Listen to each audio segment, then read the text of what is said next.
Film की शुरुआत समुद्री राज्य से होती है, जहां मछलियों का राजा, जो एक जादुई अंगूठी पहनता है, अपने जासूस एक मेंढक से संवाद करता है। राजा मेंढक से पूछता है कि उस मछली का पता लगाया गया है या नहीं, जिससे वह शादी करना चाहता है। लेकिन मेंढक उसे बताता है कि उसे नहीं पता कि मछली कहाँ है, जिससे राजा नाराज हो जाता है। राजा मेंढक को नदियों, झरनों और तालाबों में खोजने का आदेश देता है।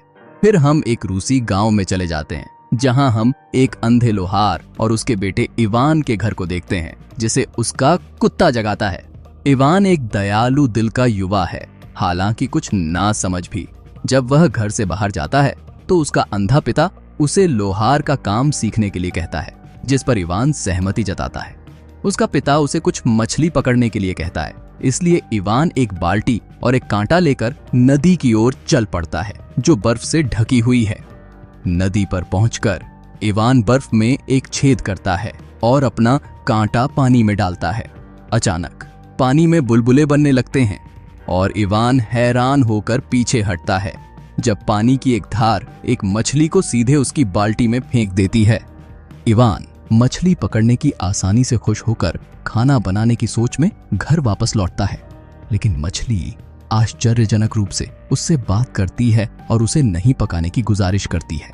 इवान, जो मछली के बोलने की बात से हैरान है, सुनता है कि कैसे मछली उसे 3 इच्छाएं पूरी करने की पेशकश करती है अगर वह उसे नदी में वापस छोड़ दे। खुशी से भरकर इवान अपनी इच्छाओं पर विचार करने का वादा करता है। विचार करते हुए उसे पता चले बिना वह अपनी इच्छा व्यक्त करता है कि वह अपने घर को छोड़े बिना पूरे शहर को देख सके। अचानक एक चमत्कारिक घटना होती है और उसका घर ऊपर उठना शुरू हो जाता है। मछली उसे सूचित करती है कि उसकी पहली इच्छा पूरी हो रही है, जिससे इवान अचंभित और संभावनाओं से उत्साहित हो जाता है। हालांकि इवान ने बिना सोचे समझे अपनी इच्छा व्यक्त की थी। मछली उसे स्पष्ट करती है कि उसने आधिकारिक रूप से एक इच्छा मांगी है। उसे एहसास होने से पहले इवान और उसका लोहार खाना जैसे किसी गाड़ी के हिस्से की तरह उसके घर से बाहर निकल जाता है। मछली उसे बताती है कि चूंकि इवान चाहता था कि वह अपने लोहार खाने को छोड़े बिना शहर का पता लगाए, इसलिए लोहार खाना उसके साथ यात्रा करता है। उसकी अविश्वास और सर्दियों की ठंड के बावजूद इवान गर्मी और हरियाली की इच्छाएं फुसफुसाता है। तुरंत ही बर्फ गायब हो जाती है, जिससे एक गर्म वसंती वातावरण उत्पन्न होता है, जो परिदृश्य को एक बगीचे में बदल देता है। मछली तब इवान को सूचित करती है कि उसकी 2 इच्छाएं पूरी हो चुकी हैं और केवल एक ही बची है। इवान, जो मछली को बाल्टी में लेकर चल रहा था, इस बात पर विचार करता है कि कैसे उसने अपनी इच्छाओं को तुच्छ चीजों पर बर्बाद कर दिया है और अफसोस करता है कि उसने कुछ और भव्य नहीं मांगा। मछली उसे उत्तर देती है कि प्रत्येक व्यक्ति अपनी दुनिया की समझ के अनुसार ही मांगता है। जैसे ही वे अपनी यात्रा जारी रखते हैं, कुछ डाकू इवान को रोकते हैं और उससे लूटपाट करने का इरादा रखते हैं, लेकिन जब उन्हें पैसे नहीं मिलते तो वे मछली को ले जाने की कोशिश करते हैं। इवान एक असावधानी का फायदा उठाकर बाल्टी के साथ भाग जाता है। डाकू उसका पीछा करते हैं, लेकिन जब कोई रास्ता नहीं मिलता तो इवान नदी में मछली को छोड़ने का निर्णय लेता है। उससे विनती करता है कि वह वहीं रहे जहां वह सुरक्षित रहेगी। गुस्से में डाकू इवान को एक पेड़ से उल्टा लटका देते हैं और चले जाते हैं। कुछ समय बाद एक सुंदर युवती आती है और उसे छुटकारा दिलाती है। इवान उसके कंधे पर मछलियों के पैटर्न वाला एक स्कार्फ देखकर महसूस करता है कि वह मछली है जो मानव में बदल गई है। वह खुद को याना के रूप में परिचय देती है। इवान यह सुनिश्चित करते हुए कि वह भाग न सके, उसका स्कार्फ ले लेता है और कहता है कि उसकी एक इच्छा अभी भी बाकी है, जिसे वह सही समय पर इस्तेमाल करेगा। याना उत्सुक होकर उसकी योजना के बारे में पूछती है।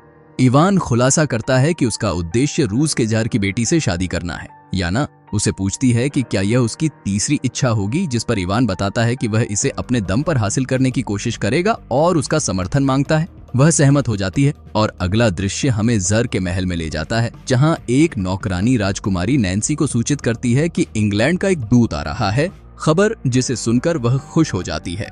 उसका सपना हमेशा से एक अंग्रेज से शादी करने का था, इसलिए वह बड़े ध्यान और तेजी से तैयार होती थी।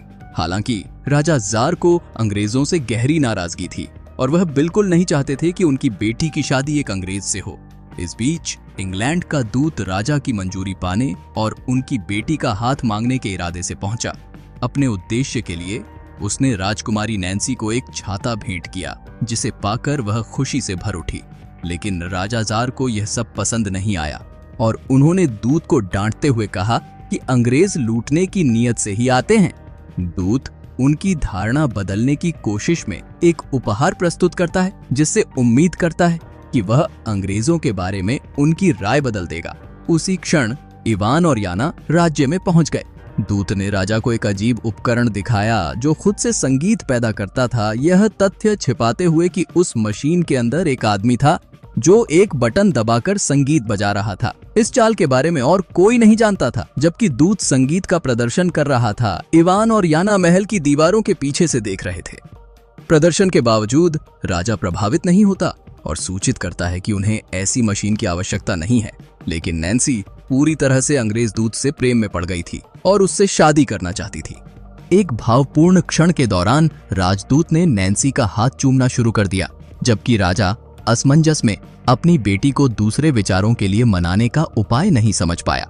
तभी इवान दौड़ता हुआ आया और राजा को सुझाव दिया कि राजकुमारी को एक अंग्रेज से विवाह करने की आवश्यकता नहीं है, क्योंकि वह एक ऐसी मशीन लाएगा जो स्वयं संगीत बजा सके। यह सुनकर राजा प्रसन्न हो गया, क्योंकि वह अपनी बेटी का विवाह एक अंग्रेज से करने से बचने का कोई भी बहाना खोज रहा था। राजा ने इवान से कहा कि अगर वह ऐसी अपराजिता प्राप्त कर लेता है तो वह जो चाहे वह मांग सकता है।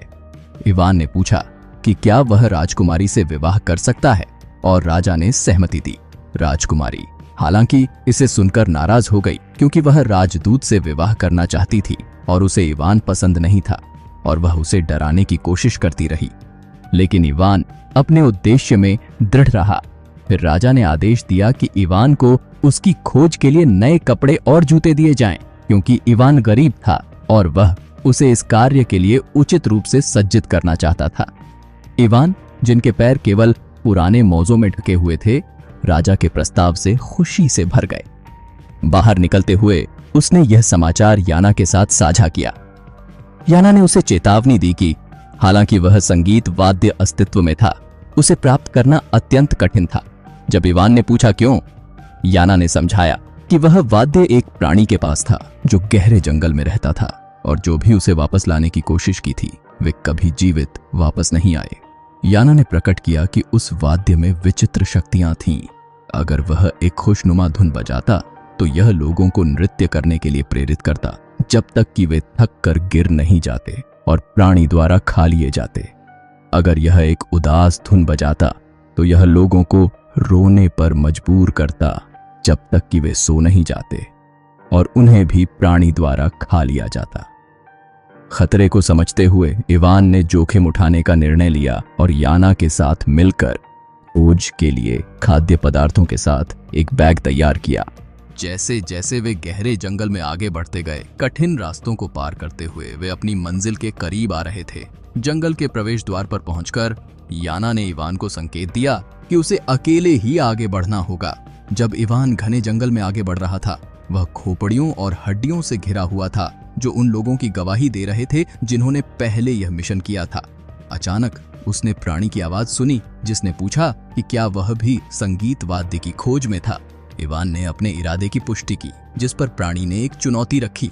यदि वह उस वाद्य के संगीत को सुनकर अपना नियंत्रण नहीं खोता तो वह उसे वाद्य दे देगा। वह प्राणी इवान से पूछता है कि क्या वह उदासी या खुशी की धुन सुनना पसंद करेगा, और इवान ने दुखद धुन चुनी। आश्चर्यजनक रूप से यह गीत इवान पर कोई प्रभाव नहीं डालता और वह तो गीत की अगली पंक्तियों को गाना शुरू कर देता है। प्राणी चकित होकर पूछता है कि उसे यह गीत कैसे पता है और वह उदास क्यों नहीं हुआ। इवान बताता है कि उसकी मां ने उसे अपने बचपन में हर दिन यह गीत गाया था, इसलिए इसका उस पर कोई प्रभाव नहीं पड़ता। चुनौती हारने के बाद प्राणी इवान को बताता है कि अगर वह उसे अपना वाद्य यंत्र देगा तो वह भूख से मर जाएगा। दया से भरपूर इवान उसे अपने बैग से भोजन देता है, जिससे प्राणी खुश हो जाता है। आभारी होकर वह न केवल वाद्य यंत्र देने के लिए राजी होता है, बल्कि वह इवान के साथ उसकी वापसी में भी साथ देने का निर्णय लेता है। मुझे अपने मित्र की तरह समझो।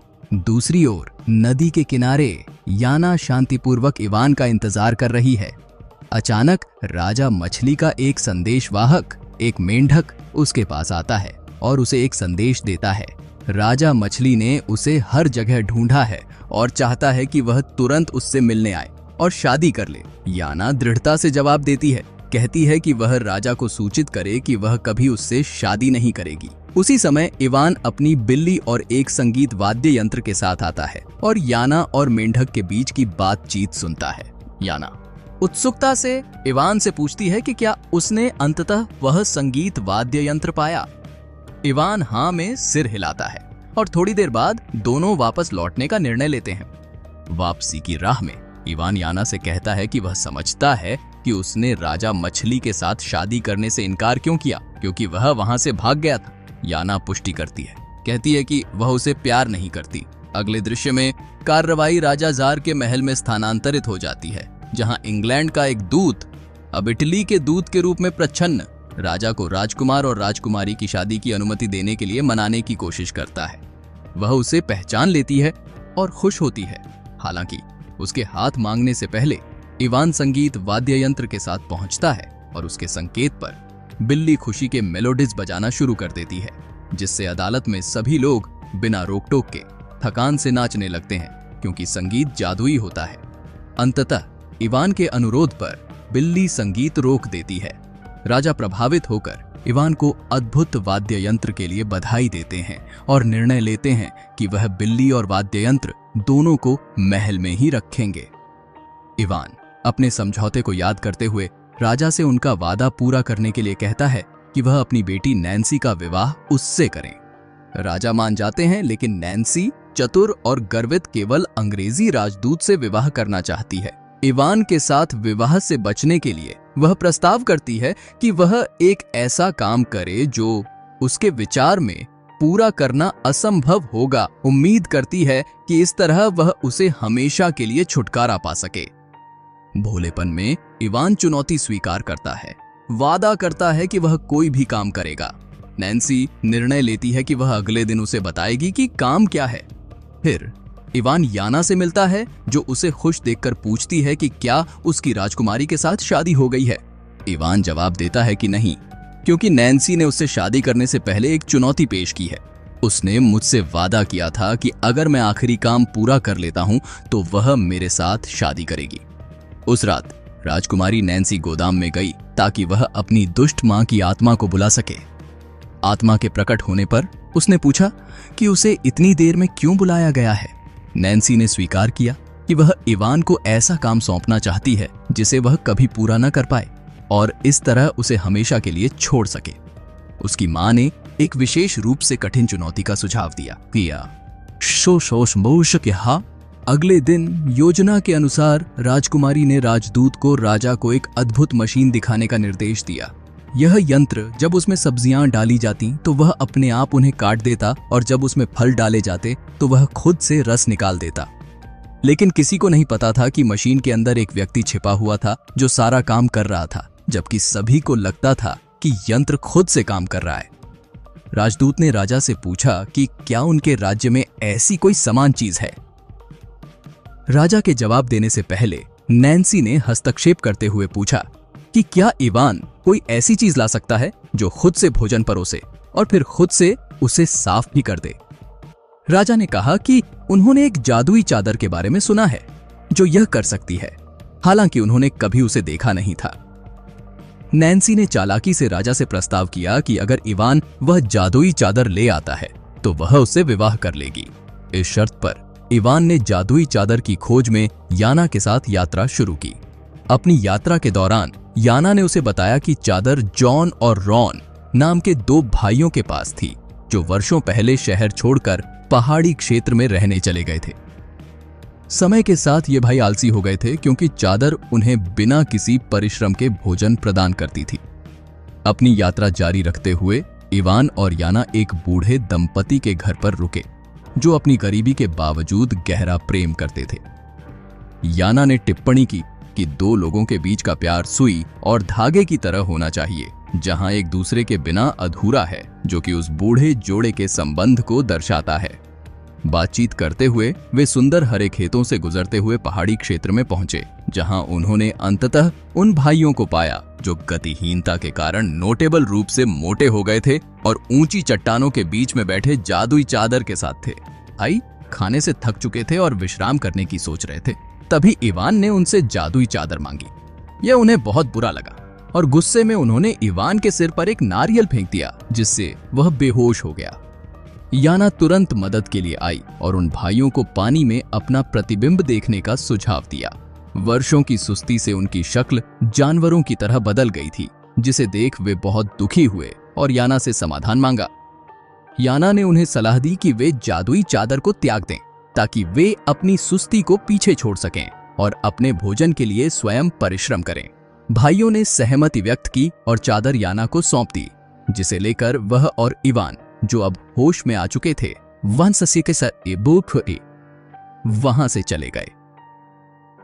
जब वे वापस लौट रहे थे, इवान, जो जादुई चादर पाकर खुश था, ने एक बगीचे में फूल चुनना शुरू कर दिया ताकि वह उन्हें राजकुमारी के पास ले जा सके। याना ने उसे खुलासा किया कि नैन्सी वास्तव में उससे शादी नहीं करना चाहती थी और उसने उसे यह कार्य सिर्फ इसलिए दिया था ताकि वह उससे छुटकारा पा सके। इवान, जो निर्दोष और दयालु था, इसे मानने से इनकार कर दिया और याना को समझाया कि वह किस तरह से राजकुमारी को विवाह के लिए प्रस्ताव देने की योजना बना रहा था। इवान की दयालुता और भोलापन ने याना को उससे प्रेम करने पर मजबूर कर दिया, हालांकि उसने अपनी भावनाओं को प्रकट करने का निर्णय नहीं लिया। इसी समय महल में राजकुमारी और दूत यह सोचकर जश्न मना रहे थे कि इवान कभी वापस नहीं आएगा। हालांकि इवान विजयी होकर लौट आया और पूरे राज्य के निवासियों ने उसका उत्साह के साथ स्वागत किया, जो उसे एक नायक के रूप में देखते थे। राजा प्रभावित होकर ने देखा कैसे लोग उसकी प्रशंसा और सराहना कर रहे थे, लेकिन नैन्सी गुस्से में थी क्योंकि उसने कभी भी इवान से शादी करने का इरादा नहीं रखा था। हताश होकर वह दोबारा अपनी मां की आत्मा को बुलाने और शादी से बचने के लिए कोई और योजना ढूंढने के लिए गोदाम में लौट आई, तो वह बुरी मां एक और खतरनाक योजना का खुलासा करती है। अगले दिन दरबार में सबके सामने याना राजा से कहती है कि वह शादी करने को तैयार है, लेकिन वह ऐसा केवल अपनी मां के आशीर्वाद से करेगी। इसलिए इवान को उसकी मां से शादी की अनुमति प्राप्त करने के लिए अंधेरी दुनिया में जाना पड़ेगा। यह सुनकर राजा समझ जाता है कि उसकी बेटी इवान को शादी से बचने के लिए असंभव बाधाएं डाल रही है, क्योंकि अंधेरी दुनिया में जाना और जीवित लौटना एक असंभव कारनामा है। राजा और इवान दोनों ही इस जटिल कार्य से निराश महसूस करते हैं, लेकिन इवान इस चुनौती को स्वीकार करता है। फिर वह याना की ओर मुड़ता है, जो उसे चेतावनी देती है कि उस जगह पर जाना मौत के मुंह में प्रवेश करने जैसा है, क्योंकि वह एक अलग दुनिया है। इवान पूछता है कि वह वहां कैसे पहुंच सकता है और अकेले जाने का निर्णय लेता है, लेकिन याना उसे बताती है कि उसे पहले एक अंधेरे जंगल और खतरों और कोहरे से भरी एक काली नदी को पार करना होगा। अगले दिन इवान उस दूसरी दुनिया की ओर याना के साथ रवाना होता है, लेकिन उससे पहले वह अपने अंधे पिता से मिलने जाता है, यह न जानते हुए कि वह लौटेगा भी या नहीं। याना की आवाज सुनकर उसके पिता, जो एक हथौड़ी चलाने वाले हैं और अपनी दृष्टि खो चुके होने के कारण मुश्किल से काम कर पाते हैं, अपने दुख का इजहार करते हैं कि उन्होंने कई दिनों से अपने बेटे की आवाज नहीं सुनी और वह उसे खोजने में असमर्थ हैं। याना और इवान उनकी स्थिति देखकर दुखी होते हैं। इवान अपने पिता को उन हालात में छोड़ने के लिए पछतावा महसूस करता है और माफी मांगता है और अपनी यात्रा के लिए उनका आशीर्वाद प्राप्त करता है। आगे चलकर इवान याना से कहता है कि हालांकि उसने उसकी 2 इच्छाओं को बर्बाद कर दिया है, वह चाहता है कि तीसरी इच्छा उसके पिता की आंखों को ठीक करने की हो। याना इस इच्छा को पूरा करती है और लोहार काम करते समय पिता की आंखें ठीक हो जाती हैं। पहुंचकर नदी के किनारे इवान याना को याद दिलाता है कि उसने उसकी 3 इच्छाएं पूरी की हैं और उसे बहुत सहारा दिया है, पर वह उसे और परेशानी में नहीं डालना चाहता, इसलिए वह अकेले ही यात्रा जारी रखने का निर्णय लेता है। तब वह अपना मछुआरे का स्कार्फ याना को सौंपता है और उसे मुक्त कर देता है। हालांकि याना उसे जवाब देती है कि वह अभी भी नहीं समझता कि उनका रिश्ता एक धागे की तरह है जो सुई से जुड़ा होता है, अविभाज्य, और वह उसे मुश्किल समय में अकेला नहीं छोड़ सकती। वह उससे यह समझने की गुजारिश करती है कि एक बार वह सफल हो जाए तो वे साथ हो सकेंगे। फिर याना उसके साथ जाने का निर्णय लेती है। हालांकि इवान अभी भी पूरी तरह से नहीं समझता है कि वह उससे कितना प्यार करती है। अपनी भावनाओं को खुलकर व्यक्त न करते हुए याना उसके साथ नाव में चढ़ती है और वे दोनों मिलकर नदी के आगे बढ़ते हैं। नदी में गहराई तक जाते ही उन्हें हर जगह मौत के संदेशवाहकों की मूर्तियां दिखाई देती हैं, जो अंधेरे क्षेत्र की शुरुआत का संकेत देती हैं। नाव रोककर वे एक घाटी में उतरते हैं, जहां इवान उस जगह के अजीब होने की टिप्पणी करता है। दुनिया के रक्षक के पास आते ही वह आश्चर्यचकित होकर पूछता है कि वे वहां कैसे पहुंचे। याना जवाब देती है कि वह उसके साथ आई है, जिससे इवान हैरान हो जाता है। तब रक्षक प्रकट करता है कि याना उसकी बेटी है और उसे समझाता है कि उसने याना को मछली बनने के लिए मजबूर किया ताकि वह दुनिया को सीख सके और अनुभव कर सके। याना उसे स्पष्ट करती है कि वे वहां रानी की आत्मा की खोज में हैं। रक्षक उन्हें बताता है कि रानी एक क्रूर और चालाक महिला थी, जिसने राजा से विवाह किया था ताकि वह शक्ति प्राप्त कर सके और गरीबों पर अत्याचार कर सके। इसलिए उसकी आत्मा को इस दुनिया में दंडित किया जा रहा है। उसे शाश्वत भूख से पीड़ित किया गया है। फिर रक्षक रानी की आत्मा को प्रकट करता है और याना और इवान की उपस्थिति में वह प्रारंभिक रूप से विवाह की सहमति देने से इनकार कर देती है। याना के पिता की स्थिति देखकर हस्तक्षेप करते हुए वह रानी को भोजन दिखाता है और उसे समझाता है कि उसकी पीड़ा केवल तभी समाप्त होगी जब वह स्वीकार कर लेगी। दबाव में रानी अंततः सहमति दे देती है। अगला दृश्य राजा जार के महल को दिखाता है, जहां नैन्सी और एक राजनयिक भोज का आनंद ले रहे हैं, जबकि राजा दुखी होकर देख रहा है। अचानक रानी की आत्मा एक थाली में प्रकट होती है, जो सार्वजनिक रूप से विवाह की सहमति की घोषणा करती है, जिससे राजा खुशी से भर जाता है। हालांकि नैन्सी यह देखकर हैरान रह जाती है कि इवान ने कठिन कार्य को पूरा किया है।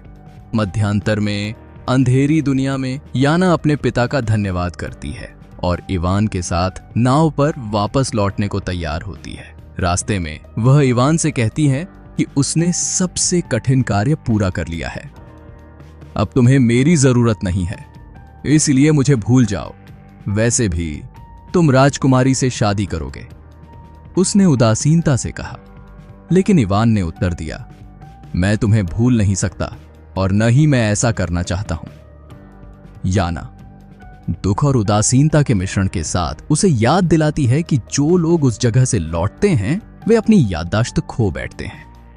दूसरी ओर क्रोध से भरी नैन्सी ने स्टोरेज रूम में प्रवेश किया और उस कुर्सी को तोड़ने के लिए जिससे वह अपनी मां की आत्मा को बुलाती थी। उसकी मां ने उसे बताया कि उसे इवान को कुछ स्वतंत्रताएं देने के लिए मजबूर किया गया था, लेकिन उसने यह भी स्वीकार किया कि उसके पास एक रहस्य था जो उनकी सभी समस्याओं का समाधान कर सकता था। जब नैन्सी ने पूछा कि वह क्या था, तो उसकी मां ने समझाया कि इवान ने अकेले अपने कारनामे नहीं किए थे। एक जादुई मछली ने उसकी हर बात में मदद की थी और उसके राज्य में जादू का उपयोग मृत्युदंड के साथ दंडित किया जाता था। इस बीच इवान और याना नदी के रास्ते पर चलते रहे और सुबह के समय जब इवान जागा, उसने पाया कि उसकी नाव किनारे पर थी और याना की सभी यादें उसके दिमाग से मिट गई थीं। जब उसने पूछा कि वह कौन है, तो याना ने साधारण उत्तर दिया, मैं सिर्फ नाव चलाने वाली हूं। इवान नाव से उतर गया, यह महसूस करते हुए कि वह कुछ महत्वपूर्ण भूल रहा है। नैन्सी के पास पहुंचते ही इवान ने उससे कहा कि हालांकि उसने अपने सभी कार्य पूरे किए थे, वह किसी और से प्यार कर बैठा था। हालांकि वह याद नहीं कर पा रहा था कि वह कौन था। नैन्सी चालाकी से पूछती है कि क्या उसने अपने कार्य अकेले पूरे किए थे, जिस पर इवान ने स्वीकार किया कि उसे हमेशा जादुई मदद मिली थी। हालांकि वह याद नहीं कर सकता था कि वह मदद किससे मिली थी। जादू के बारे में सुनकर नैन्सी ने सैनिकों को उसे गिरफ्तार करने का आदेश दिया, क्योंकि उसके राज्य में इसे मौत की सजा दी जाती थी। इवान अचंभित था। वह यह विश्वास नहीं कर सकता था कि जिस व्यक्ति के लिए उसने इतना जोखिम उठाया था, वह उसे इस तरह धोखा देगा। अगले दिन जब उसकी आंखों पर पट्टी बांधी जा रही थी ताकि उसे मार डाला जाए, याना अचानक पहुंची और इवान की आजादी के बदले में अपनी आजादी की पेशकश की। नैन्सी को एक मछली के पैमानों वाला स्कार्फ सौंपते हुए, जो उसके अपने जादू का प्रतीक था। नैन्सी ने भावुक होकर यह सौदा स्वीकार किया और इवान की मृत्युदंड रद्द कर दी। इवान को बचाने के बाद नैन्सी पर शक्ति और घमंड हावी हो गया, जिसने अपने पिता को कैद करने और खुद को रानी घोषित करने का निर्णय लिया। राज्याभिषेक के बाद उसने याना को स्वीकार किया कि उसकी पहली इच्छा पूरी हो गई थी और अब वह चाहती थी कि इंग्लैंड का राजकुमार उसे विवाह प्रस्ताव दे। याना के जादू से अंग्रेजी सैनिक एक विवाह प्रस्ताव के साथ पहुंचे, जिस पर नैन्सी का पूर्व प्रेमी और अंग्रेजी दूत धोखा महसूस करता है। नैन्सी ने बिना किसी संकोच के उसे महल की सफाई के कार्य में लगा दिया। दूसरी ओर इवान याना के साथ घूमी हुई जगहों पर भटक रहा था, स्पष्ट रूप से कुछ भी याद नहीं कर पा रहा था। रात के समय अपने पिता से मिलने जाते समय उसने जॉन और रॉन से मुलाकात की, जो शारीरिक परिश्रम से दुबले हो गए थे।